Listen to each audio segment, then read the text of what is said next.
सकाळचे 6 वाजले होते. मी बाथरूममध्ये दात घासत उभा होतो, तोपर्यंत जोरजोराने दरवाजावरची बेल वाजायला लागली. तसं मी एक पॅरानॉर्मल इन्व्हेस्टिगेटर असल्यामुळे मला लोक कधीही भेटायला यायची. मी माझ्या बायकोला दरवाजा उघडून कोण आहे ते बघायला सांगितलं आणि जर मला कुणी भेटायला आलेलं असेल तर त्याला हॉलच्या बाजूच्या वेटिंग रूममध्ये बसवून ठेवायला सांगितलं.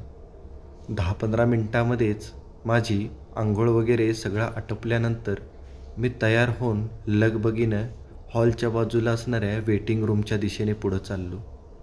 तसं वेटिंग रूममध्ये मला एक तेशीतला युवक बसलेला दिसला. एकदम तडफदार व्यक्तिमत्व, पण चेहऱ्यावर मात्र कमालीची चिंता दिसत होती. आणि जसं त्यानं मला बघितलं तसा तो चाचपडत का होईना पण लगबगीनं उठून उभा राहिला. आणि मी आता त्याच्या पूर्ण हालचालींचं एकदम व्यवस्थितपणे निरीक्षण करायला लागलो, कारण हा माझ्या कामाचाच एक भाग होता. त्याच्या एकंदरीत पेहरावावरनं तो एखाद्या चांगल्या घरातला वाटत होता, पण त्याच्या चेहऱ्यावरची अस्वस्थता मात्र इतर लोकांच्यापेक्षा खूपच जास्त होती. माझ्या लक्षात आलं की काहीतरी भयानक याच्यासोबत घडून गेलेलं आहे. तसं मीच विषयाला हात घातला. बोला, मी तुमची काय मदत करू शकतो? तसं त्यानं एक मोठा श्वास घेतला आणि तो बोलायला लागला. साहेब, मी तुमच्याकडे यायला पाहिजे होतं का नाही हेच मला कळत नाही, कारण माझा कधी भूताखेतांवर किंवा निगेटिव्ह एनर्जी असल्या कोणत्याही गोष्टीवर विश्वास नव्हता. पण आज मी जे काही बघितलं त्यानंतर मात्र माझं डोकं एकदम सुन्न झालं आहे. खरं तर मी आज जे बघितलं ते बघितल्यानंतर मी थेट पोलीस स्टेशनला जायला पाहिजे होतं, पण मला खरं काय आणि खोटं काय तेच कळत नाही. त्याच्या बोलण्यावरून असं जाणवत होतं की तो खूपच कन्फ्यूज असावा. मी आता पाण्याची बॉटल त्याच्याकडे ढकलत त्याला धीर देत म्हणालो, आधी तुम्ही शांत व्हा, थोडंसं पाणी प्या आणि मला सविस्तर काय घडले ते सांगा.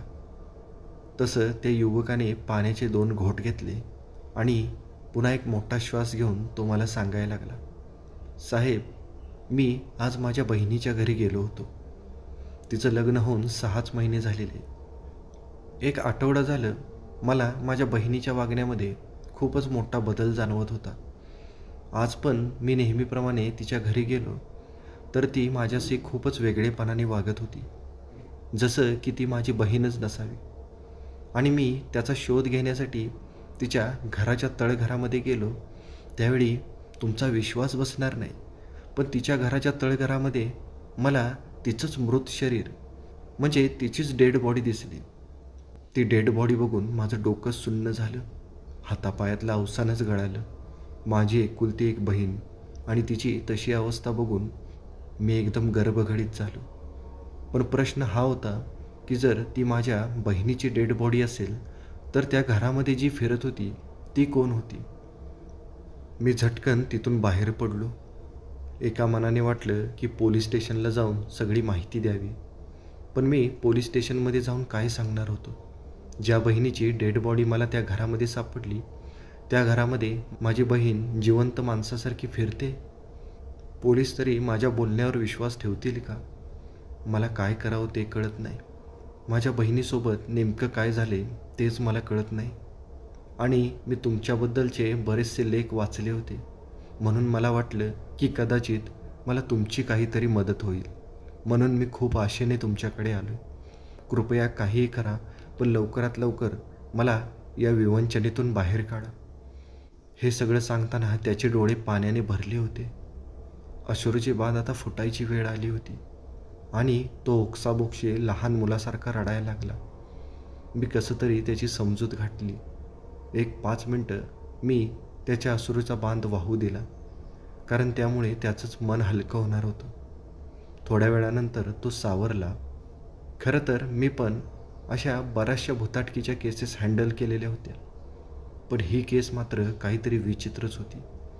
त्यामुळे यामध्ये खरं काय आणि खोटं काय हे जाणून घेतल्याशिवाय मला पुढं कोणताच तर्क लावता येत नव्हता. मी आता 2 मिनटं त्या केसचा विचार केला आणि पुन्हा त्या युवकाकडे बघत मी त्याला विचारलं, मला आता तुम्ही पहिल्यापासून सगळं सांगा. तुमच्या बहिणीच्या घरामध्ये कोण कोण राहतं, तिच्या घरातल्या लोकांशी संबंध कसे आहेत, याच्या व्यतिरिक्त तुम्हाला जे काही तुमच्या बहिणीबद्दल माहिती असेल ते सगळं तुम्ही मला कोणतीही गोष्ट अजिबात न गाळता सांगा, म्हणजे मला या केसची कडी एकदम व्यवस्थित पकडता येईल. तसं त्या युवकाने पुन्हा मला सविस्तर सांगायला सुरुवात केली. तो म्हणाला, साहेब, माझं नाव सागर आणि माझ्या बहिणीचं नाव प्रिया, आणि आम्ही दोघं पण लहान असतानाच एका अपघातामध्ये आमचे आईवडील आम्हाला सोडून गेले. मी थोडासा मोठा होतो त्यामुळे मी ते दुःख पचवलं, पण प्रिया मात्र पूर्णपणे तुटून गेली होती. ती अजून खूपच लहान होती. तिचं दुःख बघून मी स्वतःचं दुःख विसरून गेलो आणि तिच्या आईबापाची जागा घेतली. मी तिला आईबापाचं प्रेम दिलं, तिला लहानाचं मोठं केलं, तिला कोणतीही उणीव भासू दिली नाही. तसं माझ्या वडिलांनी आमच्यासाठी भरपूर काही करून ठेवलेलं होतं. त्यांचा एक छोटासा बिझनेस होता. वडिलांचा तो छोटा बिझनेस मी स्वतःच आता बघायला लागलो होतो. सगळं एकदम व्यवस्थित चालू होतं. बघता बघता प्रिया वयामध्ये आली. तसं मला तिच्या लग्नाची चिंता सतावू लागली. आता ज्यावेळी माझे आईवडील आमच्या दोघांना सोडून गेले होते त्यावेळी माझ्या शेजारच्याच एका मित्राने मला खूप आधार दिला होता. त्याचं नाव आकाश. त्याने आम्हाला खूप मदत केली होती. त्याचे पण वडील नव्हते. त्याची आईच त्याचा सांभाळ करायची.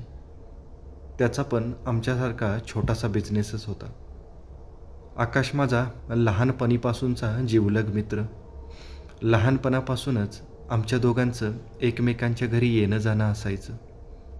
त्यामुळं माझ्या घरी आलं की आकाशची आणि प्रियाची आपसुकच भेट व्हायची. पण एक वर्षभरापूर्वीची गोष्ट, अचानक आकाशची आई पण एका आजारामध्ये आकाशला सोडून गेली. आकाश आता एकटाच पडला होता. त्यानं माझ्या वाईट काळामध्ये मला खूप साथ दिली होती. आता माझी पण एक जबाबदारी होती की आकाशला आधार द्यावा. आकाश तसा स्वभावाने खूपच चांगला, कर्तबगार. त्याने पण माझ्यासारखाच घरचा बिझनेस चांगल्या रीतीने चालवलेला होता. स्वभावाने एकदम शांत, समजूतदार. लहानपणापासून मी त्याला ओळखत होतो. त्याच्यामुळं त्याच्या स्वभावाविषयी आणि त्याच्याविषयी सगळी माहिती मला होती. आणि माझ्या मनात अचानक विचार येऊन गेला की आकाशसोबतच आपण जर प्रियाचं लग्न लावून दिलं तर काय होईल. मी प्रियाला तसं विचारलं. ती लाजली, कारण तिची आणि आकाशची मैत्री मला पण माहिती होती. मनातून ते एकमेकांच्या जवळ होते, पण त्यांनी तसं माझ्यासमोर कधीच बोलून दाखवलं नाही. एक दिवशी मी आकाशला माझ्या घरी बोलवलं आणि प्रियाविषयी त्याला विचारलं. तसं त्याने पण लगेचच होकार दिला. मी मोठ्या थाटामाटामध्ये आकाशचं आणि प्रियाचं लग्न लावून दिलं. साहेब, त्यानंतर 6 महिने सगळं व्यवस्थित चालू होतं. त्यांचा संसार एकदमच चांगला बहरला होता. प्रिया 2-3 दिवसातून तरी माझ्याकडे घरी यायची आणि प्रिया मला नेहमी सांगायची की आकाश तिच्यावर स्वतःच्या जीवापेक्षा जास्त प्रेम करतो. हे ऐकून मला खूपच बरं वाटायचं. प्रिया खूपच खुश होती. पण आता एक आठवड्यापूर्वी एक विचित्र घटना घडली आणि सगळेच विचित्र घडायला चालू झालं. असं म्हणून तो थांबला. तसं मी पुन्हा सागरकडे बघत म्हणालो, सागर, पुढं काय घडले ते पण मला सांगा. त्याच्याशिवाय मला ही केस चांगल्या रीतीने समजणार नाही. तसं सागर पुन्हा सांगायला लागला. तो म्हणाला, मागच्याच आठवड्यामध्ये मी रात्री झोपलेलो असताना मला एक वाईट स्वप्न पडलं.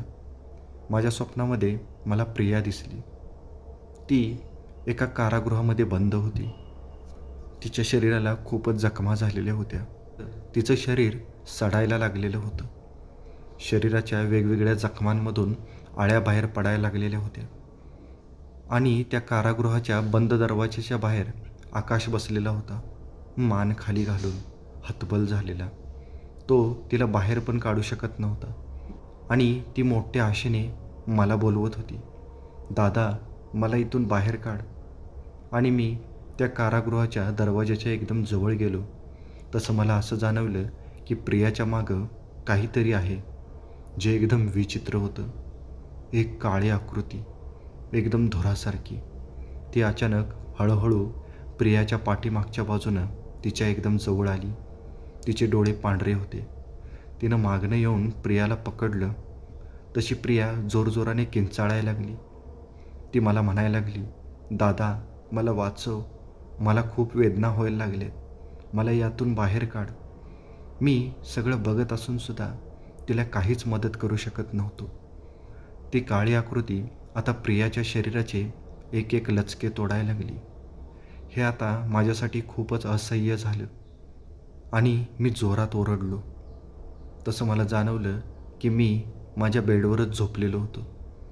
त्या वाईट स्वप्नामुळं माझी झोप मोड झाली आणि मी माझ्या बेडवर उठून बसलो. कपाळाला हात लावून बघितलं तर माझा माथा घामाने ओला चिंब झालेला होता. मी घड्याळात बघितलं तर रात्रीचे 2 वाजले होते. वाटायला लागलं की आत्ताच प्रियाला फोन करून तिची विचारपूस करावी. पण पुन्हा वाटलं की एवढ्या रात्री फोन करायला नको, ती उगीच घाबरेल. म्हणून मी ठरवलं की सकाळी सगळी कामं बाजूला ठेवून तिला भेटून येऊया. पण सकाळी मात्र मी लवकरच उठलो. मी पटकन माझं सगळं आवरून कामाची बॅग घेऊन तडक प्रियाच्या घराकडे निघालो. प्रियाचं घर माझ्या घरापासून 15 मिनिटाच्या अंतरावरच होतं. घराची बेल मी जोरजोराने वाजवायला लागलो. तसं एक 5 मिनिटानंतर आकाशने दरवाजा उघडला. मी आकाशच्या चेहऱ्याकडे बघितलं तर त्याचा चेहरा नेहमीसारखा प्रसन्न नव्हता आणि मला दरवाजामध्ये बघून त्याला कसलाच आनंद झाला नव्हता. उलट त्याच्या चेहऱ्यावरच्या हावभावावरून मला असं वाटत होतं की मी आत्ता त्याच्या घरी गेलेलं त्याला कदाचित आवडलं नसावं. पण हा आकाशचा स्वभाव नव्हता. आकाश खूपच मनमोकळ्या स्वभावाचा. माझ्याशी नेहमी गप्पा मारायचा. मी त्याला कधीही भेटलो तर हसतमुखानं माझं स्वागत करायचा. पण आज हा आकाश असं का वागतोय तेच मला कळत नव्हतं. मला एवढं मात्र जाणवत होतं की काहीतरी बेनसलेलं आहे, काहीतरी चुकीचं घडतंय. मी जसं आकाशच्या घरामध्ये पाऊल टाकलं तसं मला एक निगेटिव्ह एनर्जी जाणवली. काहीतरी विचित्र जाणवलं. मी आतमध्ये गेलो आणि हॉलमधल्या सोफ्यावर बसलो. आकाश किचनमध्ये जाऊन माझ्यासाठी पाण्याचा ग्लास घेऊन आला. मी पाणी पीत पीतच आकाशला विचारलं, आकाश बरा आहेस ना तू? तुझी तब्येत तर व्यवस्थित आहे ना? तसं आकाश म्हणाला, हो मी ठीक आहे. त्यानंतर 1-2 मिनटं मी शांत बसलो आणि पुन्हा आकाशची विचारपूस करायला लागलो. अरे आकाश, प्रिया कुठं दिसत नाही, कुठं बाहेर गेली आहे का ती?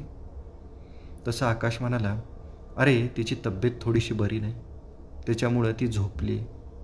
तसं मी आकाशला म्हणालो, अरे तिला बोलवतोस का 5 मिनटं? तसं आकाश टोलवाटोलवीची उत्तरं द्यायला लागला. तो म्हणाला, सागर तिनं आत्ताच औषधं घेतलेली आहेत आणि ती आता गाढ झोपली, त्याच्यामुळं आत्ता तिला डिस्टर्ब नको ना करूस आणि तू ऑफिसला जा बिंदास्त, मी इथे आहे, तू पुन्हा ये ना केव्हा तरी. तसं आता माझा नाईलाज झाला. मी तसाच घरातून बाहेर पडलो आणि पुन्हा माझ्या ऑफिसला गेलो. त्या दिवशी माझं मन कशातच लागलं नाही. पुन्हा दुसऱ्या दिवशी पण मी प्रियाच्या घरी सकाळ सकाळी असाच गेलो. दुसऱ्या दिवशी पण दरवाजा आकाशनेच उघडला. कालच्यासारखाच मलूल चेहरा करून तो बसलेला होता. आज पण मी प्रियाच्या तब्येतीबद्दल विचारपूस केली असता त्याने थोडीशी उडवाउडवीची उत्तरे दिली. पण आज मात्र मी प्रियाला भेटूनच जायचं असं ठामच ठरवून गेलो होतो. आणि मी त्याला तसं दरडावून सांगितल्यानंतर तो गुपचूपपणे त्याच्या बेडरूममध्ये गेला आणि 2च मिनिटामध्ये तो प्रियाला घेऊन बाहेर आला. आणि प्रियाला बघून माझ्या काळजामध्ये धस्सच झालं. तिच्या चेहऱ्यावर कसलेच भाव नव्हते. एकदम भावनाशून्य चेहरा. या फुलावरून त्या फुलावर उडणाऱ्या फुलपाखरासारखी चंचल माझी प्रिया, पण ती आज एकदम विचित्र आणि वेगळी दिसत होती. आकाश तिच्या खांद्याला धरून तिला बाहेर घेऊन आला आणि प्रियानं बाहेर आल्यापासून माझ्याकडं एकदासुद्धा बघितलं नाही. मी प्रियाला हाक मारली, प्रिया. तसं तिनं माझ्याकडं अशा नजरेनं बघितलं की ती मला ओळखतच नसावी आणि पुन्हा तिची नजर दुसरीकडेच कुठंतरी वळवली आणि तिची नजर पुन्हा शून्यामध्ये हरवली. तिचा तो अवतार बघून मला खूपच वाईट वाटलं. माझ्या लाडक्या बहिणीची ती अवस्था मला बघवत नव्हती. मी रागाने ताडकन उठलो आणि आकाशला विचारलं, आकाश, काय केलेस तू प्रियाबरोबर? ती अशी का वागते? ती मला साधी ओळखसुद्धा देत नाही. किती हसत खेळत राहणारी माझी प्रिया, तिची ही काय अवस्था झाली? काय झाले हे सगळं? तू मला सांगणार आहेस की नाही?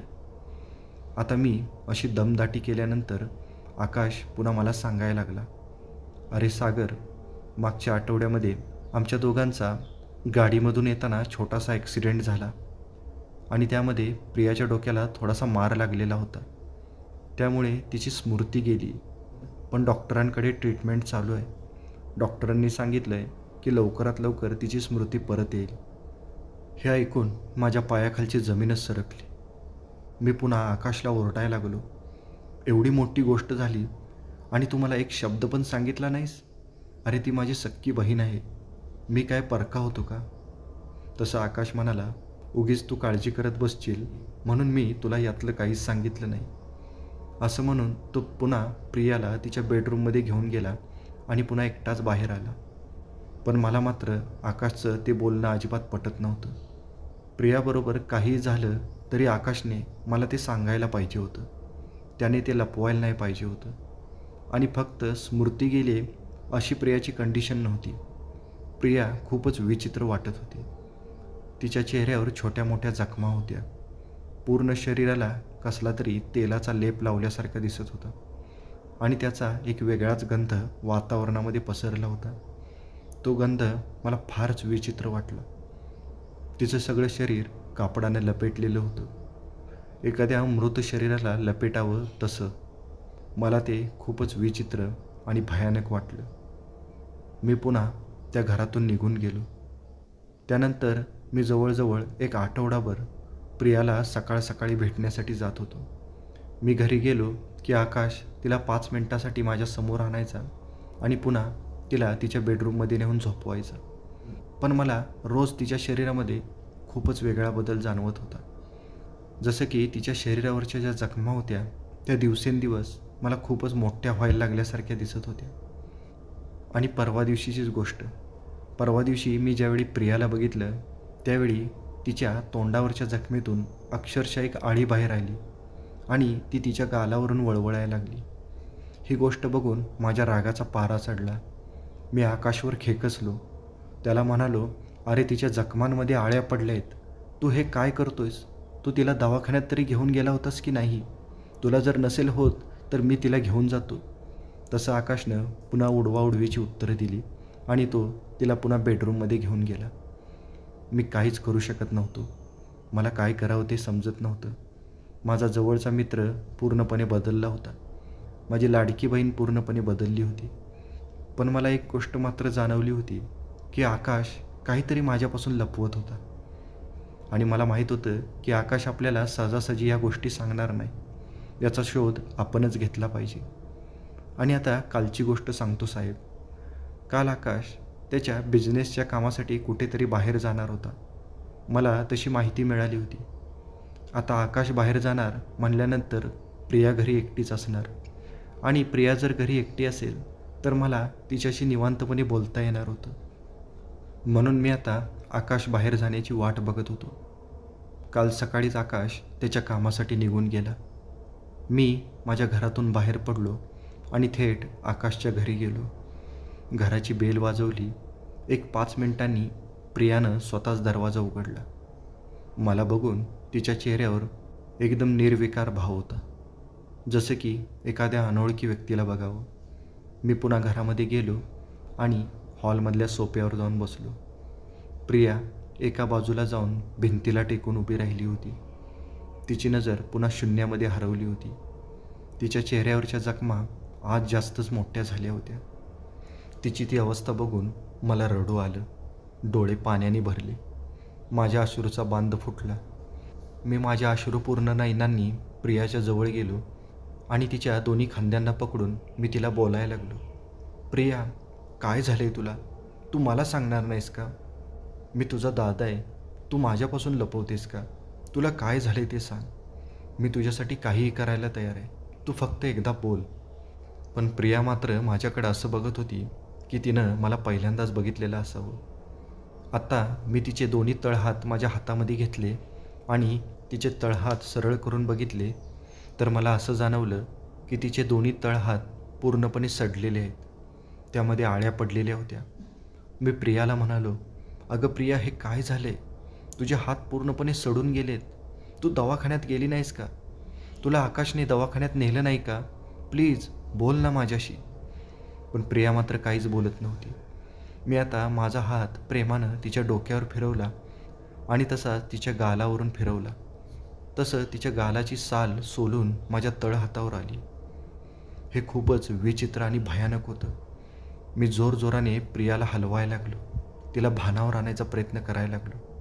पण एक 5 मिनिटानंतर ती अचानक किंचाळली. तिचं किंचाळणं खूपच वेगळं होतं.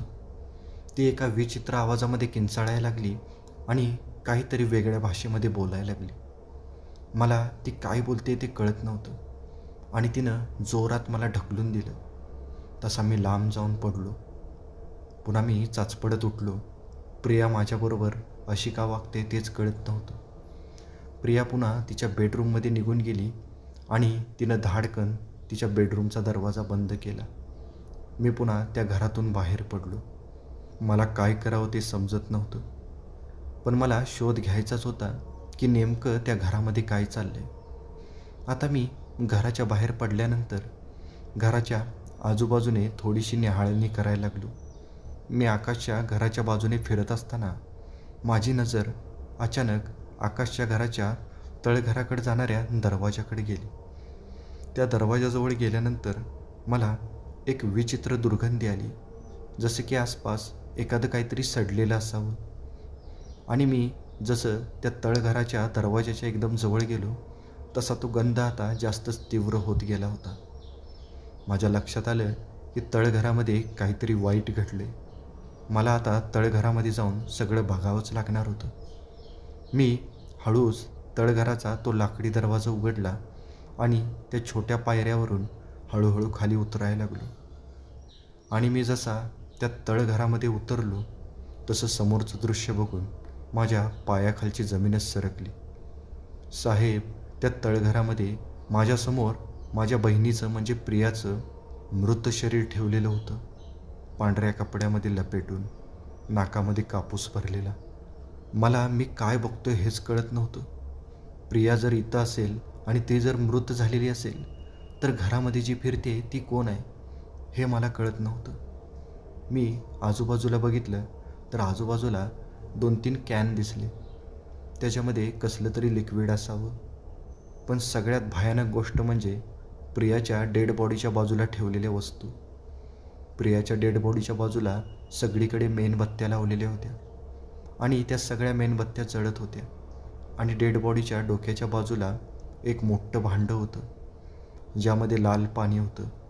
कदाचित ते रक्त पण असेल. आणि त्यामध्ये एक फोटो ठेवलेला होता. तो प्रियाचा फोटो होता. डेड बॉडीच्या पायाजवळ एक मोठं पुस्तक होतं. आजूबाजूला बऱ्याचशा अघोरी वस्तू होत्या, जसे की प्रियाच्या केसांचे पुंजके, प्रियाच्या कपड्यांच्या चिंध्या, असं बरंचसं सामान तिथं पडलेलं होतं.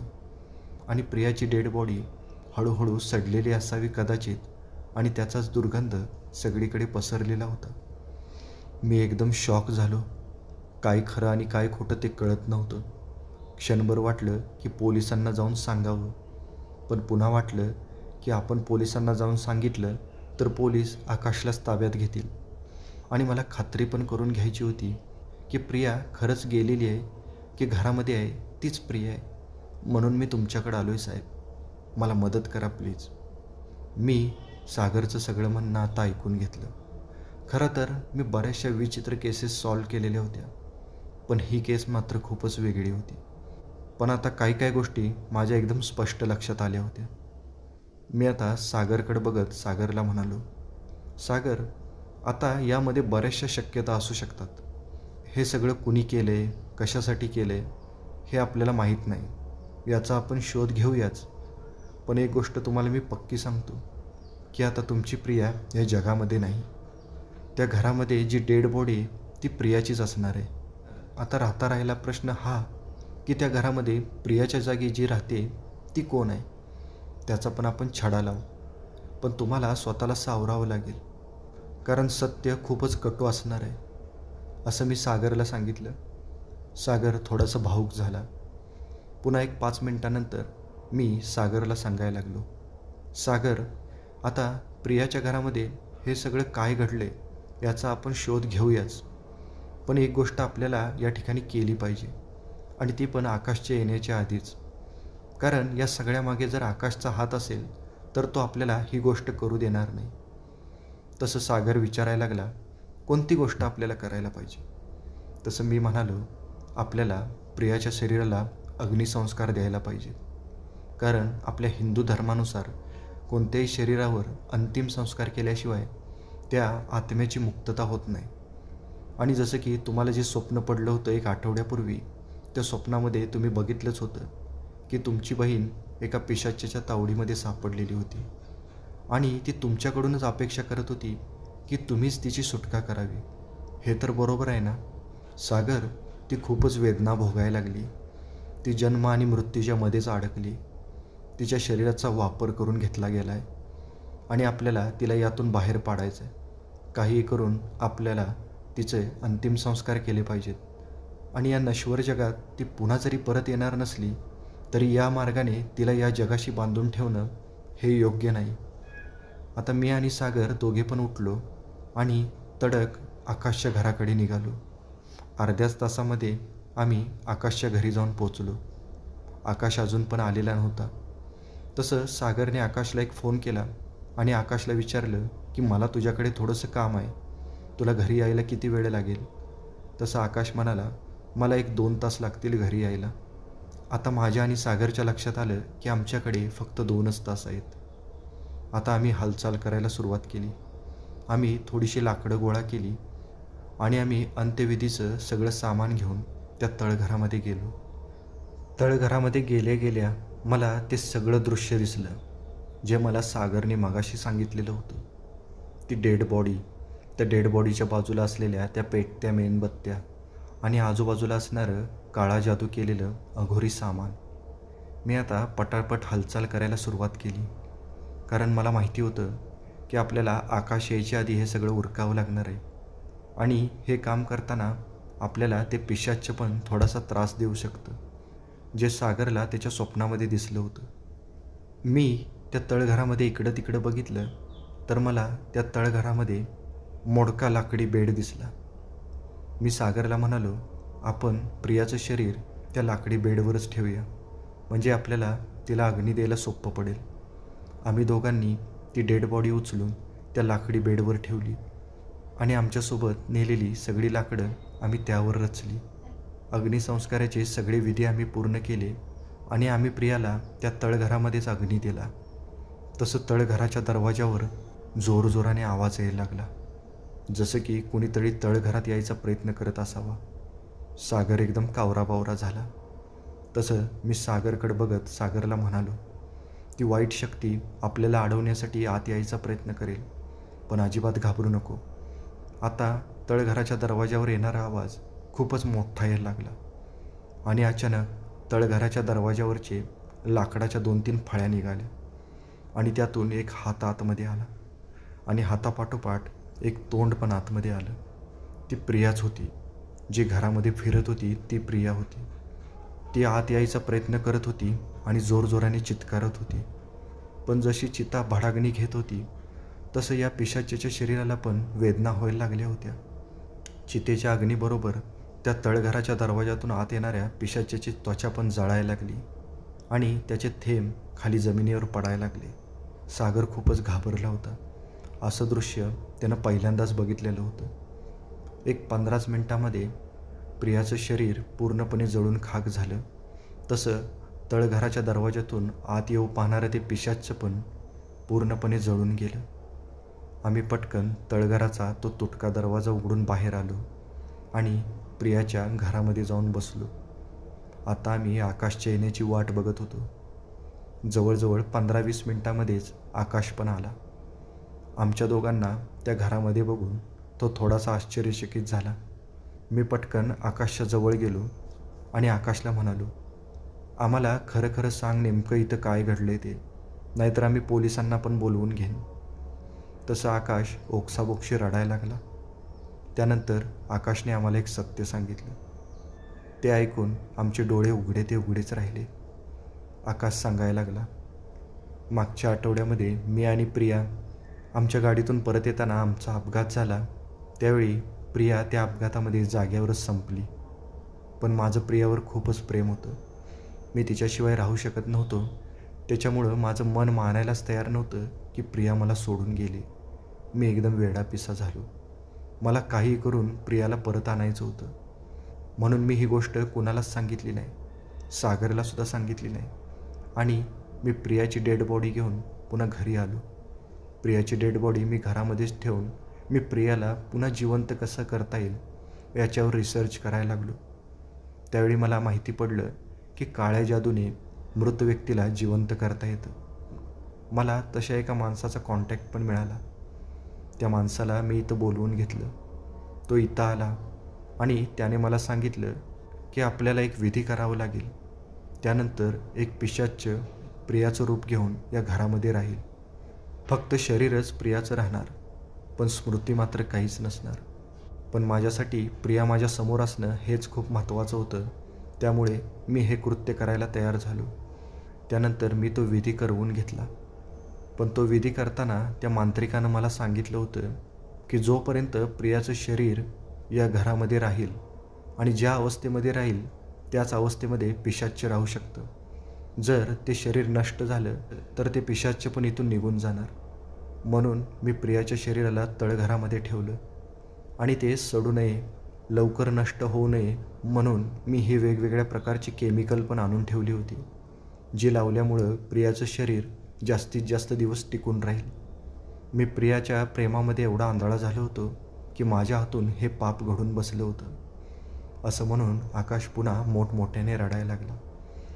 तसं मी उठून आकाशजवळ गेलो आणि त्याच्या खांद्यावर हात ठेवून त्याला सांगितलं, हे बघ आकाश, प्रिया आपल्याला सोडून गेली, हे सत्य आहे.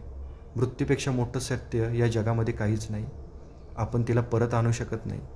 पण तुम्ही जर अशा अघोरी पद्धतीनं तिला घरात आणायचा प्रयत्न केला तर तिच्या आत्म्याला खूपच वेदना होतील. ती या दोन्ही जगांच्या मध्येच अडकून राहील. तसा आकाश म्हणाला, साहेब माझी चूक झाली, मला माफ करा. प्रियाला मुक्ती मिळावी हीच माझी अपेक्षा आहे.